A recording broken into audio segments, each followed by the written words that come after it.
When you're preparing for Olympic Games or World Championships, it's like preparing for the biggest exam of your life, okay? But the thing is, you get 4 years of pressure.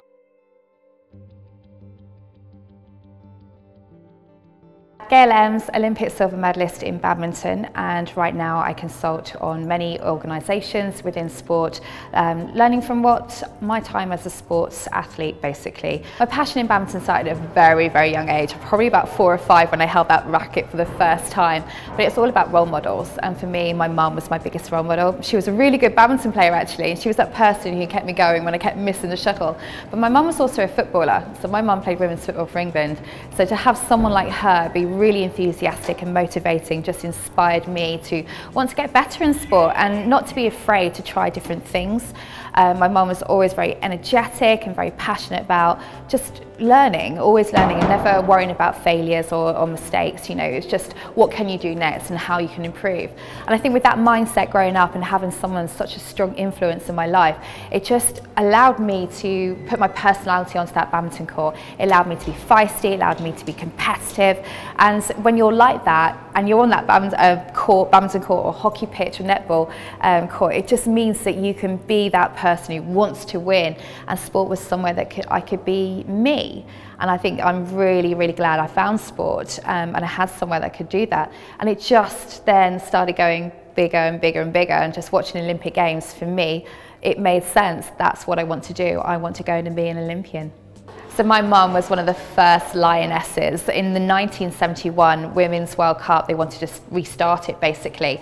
The trouble was that women were banned from playing football, and there was a renegade team that went out there, and my mum was one of them. She was 19 years old. She played in the Azteca Stadium in front of 95,000 people. My mum scored 2 goals as well. She was centre forward, and she's one of the few British people to have scored at the Azteca Stadium. So for her, it was just such an incredible experience. When she came home, she was banned for a year for doing what she did. But I think what she taught me was that stubbornness, and you know, where there's a will, there's a way.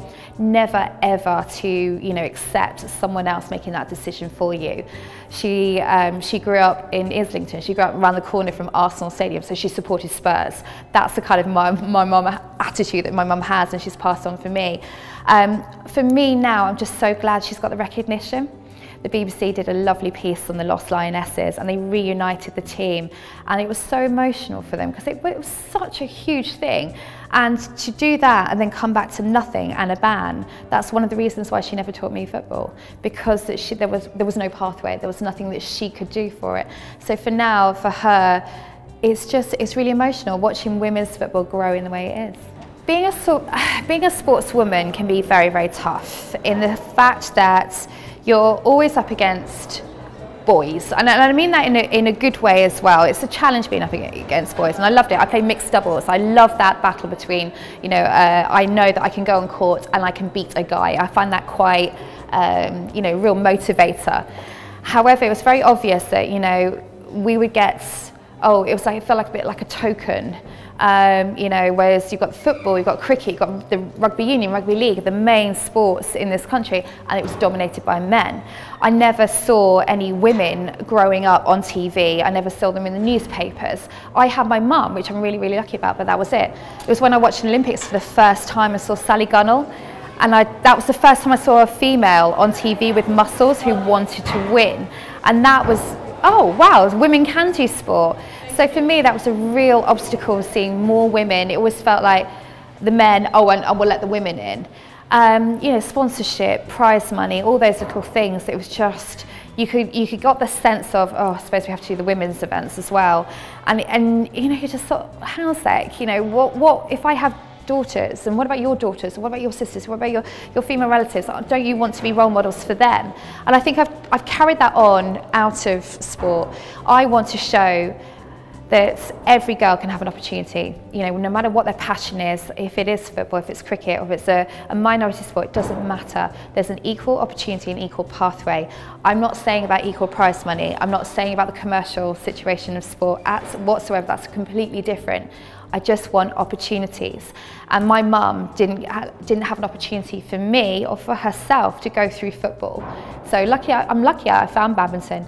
But it's interesting when you see, I get guys who've got daughters and then they go, oh, I had no idea. You're like, yes.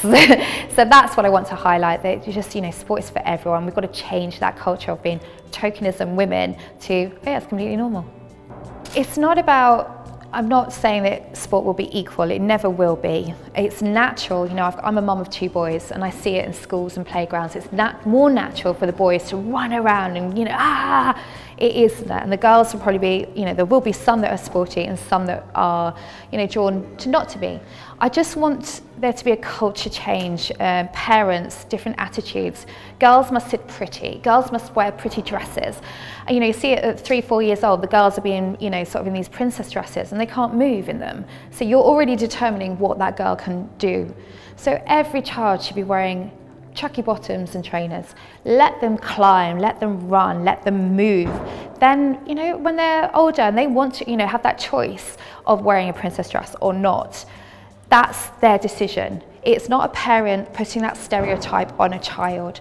If we are going to change the culture of obesity, child obesity and sport in this country, it shouldn't be for the elitists who are members of private sports clubs. It should be that every child has the ability to move and understands their body and then decides what they want to do. Become that normal, embracing girls and boys playing sport together, understanding that it's okay, learning from each other. And until we do that, then I'm afraid that sport is going to carry on the way it's going. I love events like today because the energy you get, because everyone's like, it's a nice event because everyone's on the same page and everyone wants to do something. They feel it, they know what they want to do, but they just want that, I guess, that inspiration, that motivation, and that's what I can provide and say, look, you can do it, you can make a difference. Whatever you want to do and whatever vision you have, go for it, and also go even bigger. Because without events like this, girls will be sitting there thinking, should I, could I? You know, am I allowed to? What, you know, what's the perception of it? So I want to go out today and just sort of give that permission to go big, to go crazy, to change ideas, to change perceptions, to change culture. If we don't have events like this, that girl will still be sitting there going, I don't know, and maybe go a safe route. So this is for, I call them the cats. For the cats that are going to go outside the box, the thinkers of a society, of this new generation sports industry. The transition from athlete into normal world is really hard. It doesn't have to be so hard. It is hard on a psychological level because you're putting your soul, your heart, your everything into a sports career, and you just don't know when it's going to end. If you're lucky, you have a really long, successful career, you can make some money, you make a big community network, and you will therefore be okay, or you've got options. However, for many athletes, that's not always the case. You might get dropped from a club, you might get a serious injury, and suddenly your world is turned upside down. You might be dropped at 21, you might be dropped at 28. There are so many different situations in life and sport. I work with LAPS because they understand this. They understand that every athlete needs to have a plan B. It needs to have a plan C and a plan D. I went through my sporting career very selfish, very egotistic. I'd be fine, I'm fine, I'm an Olympic medalist. And then when I came out of it, I realised I wasn't fine. And there were so many things that I could have done and I should have done, and I ended up in a very, very dark place because of it. I don't want any athlete to feel like that. You know, it's my job and my role with LAPS to make sure that every athlete and every club and every coach helps athletes prepare for life after sport, because there is one, and you've got a long life after sport. So we've got to make sure our athletes are mentally, financially, psychologically, emotionally, physically prepared for that moment. When you're preparing for Olympic Games or World Championships, it's like preparing for the biggest exam of your life, okay? But the thing is, you 4 years of pressure, of stress, and all my teeth at the back are all ground down because of it, you know, and I've got my own, it's not just my own stress, you know, my expectations for my family, my coach, the national governing body. I have people came up to me and go, make sure you win, otherwise all the funding's cut. And you're like, oh great, thanks, cheers, right. So if I don't win, that person's going to get sacked and that person won't have a job. Brilliant. So and then you've got the media expectation, you've got it's just all weighing on you, and it's just, you know, you want to do well, you want to go out there and perform for Great Britain, you want to show the world that you are good, but then it is also the biggest stress ball ever, and it's like being in a pressure cooker. it's also the best days of your life. And you're with a fantastic team of people who get you, who know you, a coach that understands everything about, you know, the training plan, how to get, you know, when you're not feeling good, how to get that spark going. There are so many fantastic people within sport. So yeah, it was, the training was horrendous. I trained 3 times a day, 6 days a week. You know, I was properly, you know, the fittest, the strongest that I could be. Don't miss that at all, but I miss being part of something. To go and represent your country in Olympic Games wearing that, you know, Great Britain tracksuit is something that, you know, I think I'm one of 6,500 people to ever represented Great Britain and one of 650 to have won a medal, so can't complain.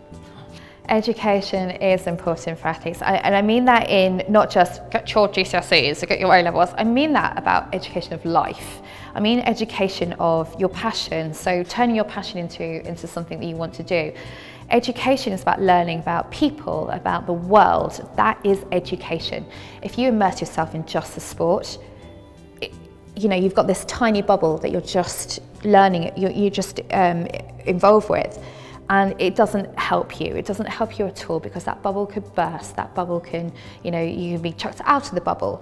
And when that bubble, you decide to be in that bubble, you realize this world is absolutely massive. And, you know, it's not, I would not advise it. It's also nice to have something else in your life. It's actually nice to be able to go into a room and talk with other people about something else than, oh yes, I played football or I played badminton, because believe me or not, you can be quite boring if that's all you know about. So yeah, it is important. It's important for your confidence as a person, not just about skills outside of sport. So yeah, if any athletes watching this, do something, please.